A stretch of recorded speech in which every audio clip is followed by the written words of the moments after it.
Top 5 reasons to legalize weed. Marijuana is legal in Colorado and Washington, but it's still illegal on the federal level.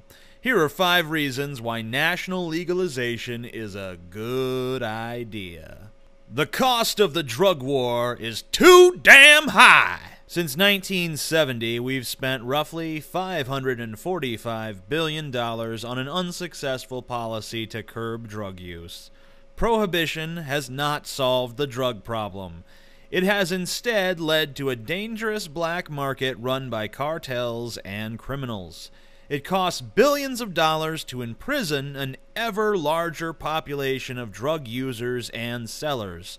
To summarize a 2003 Human Rights Watch report, perhaps the single greatest force behind the growth of the prison population has been the national war on drugs. The number of incarcerated drug offenders has increased 12-fold since 1980. In 2000, 22% of those in federal and state prisons were convicted on drug charges. Pot's illegal because it's dangerous? Tell me again how safe legal drugs are. The federal government has browbeaten a number of states into endless crusades against weed, using lame excuses like it's a gateway drug or it causes significant harm to users. Why then do they favor regulating alcohol and tobacco? Last year, according to the CDC, cigarette smoking caused 443,000 deaths. Nearly 50,000 people are killed just from secondhand smoke.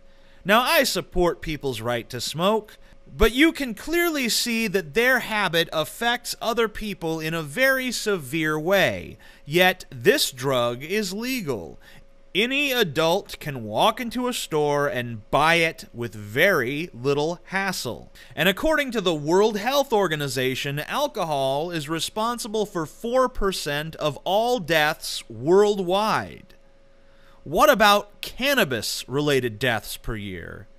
Even conservative groups like the Family Council, with a clear anti-marijuana agenda, have difficulty tying it to more than 300 deaths from 1997 to 2005.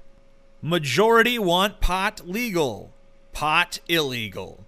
Okay, maybe not exactly a majority, but a recent YouGov Huffington Post poll found that 50% of all Americans over 18 favored the federal government exempting adults who follow state drug laws. A recent Gallup poll also found half of Americans support legalization.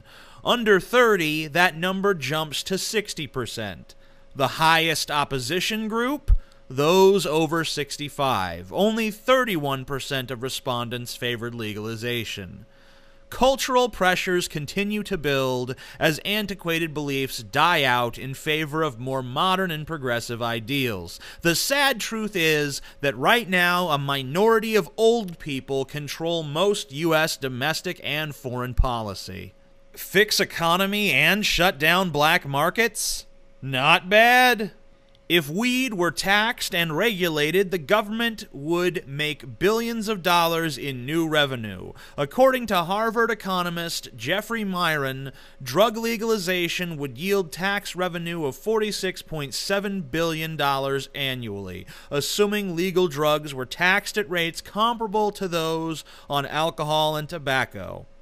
Approximately $8.7 billion of this revenue would result from the legalization of marijuana, and $38 billion from the legalization of other drugs. So not only would we save tens of billions of dollars per year on enforcement and imprisonment, we would bring in billions of much-needed revenue for things that our country actually needs. Is harmless. Criminal scum. The worst part of all of this is the incredible damage outlawing weed does to people. People lose their freedom, and in the countries where weed is grown, more and more often they lose their lives. Prohibition has cost us thousands of lives each year. How has it helped our society? It's increased prison costs so high that we've had to defund public and post-secondary education. It has led to a loss of freedom and an increased militarization of our police force for people using small amounts of a harmless drug. In countries like Mexico, people are dying in the streets so that cartels can get the right to deliver the drugs that people want. There is no law that can change human desire. People want these drugs today, and they will want them tomorrow. They will want them when you and I are long dead. We must be reasonable. We must end this reckless and pointless war on drugs. We have seen the first glimmers of hope with Washington and Colorado. Now we must press further, because until this misguided war on drugs is over, these problems that plague us will not subside.